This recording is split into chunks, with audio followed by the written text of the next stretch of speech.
Yeah, ooh,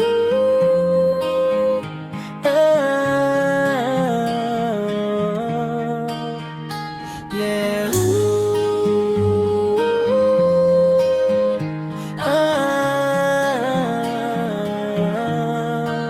hanggang kailan ba kaya matatapos ang mga problema ng ating Pilipinas? Marami ng mga nagdurusa, patayan, rambulan, mga rally sa EDSA, bangayan sa gobyerno, magnanakaw at mahal na ang bilihin. Paano na ang ating kabataan? Nasabi pa nila pag-asa ng bayan, pero bakit parang tila sila pa ang gumawa ng mga masasamang gawain? At wala nang paggalang sa nakakatanda, dahil ba ito sa kanilang nakikita sa mga cellphone, radyo at TV? Kaya walang katapusang pagdurusa ang lahat ng Pilipino, dahil sa pinapakita at ginagawa ng nakaupo sa gobyerno.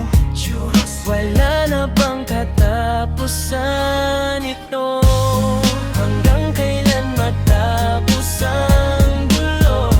Bayan ng Pilipinas, ibalik mo ang maunlad pagpapayapan naming buhay. Pilipinas, Pilipinas, mamingay. sa bawat balita na ating naririnig, lagi na lang pera ang problema na nawawala, inuukit kahit na walang sala. Problema sa mga proyekto ay parang bula at naglaho na walang alintana. Kaya ang bawat Pilipino ay nagkakaisa, ibalik ang buhay ng mapayapang Pilipinas.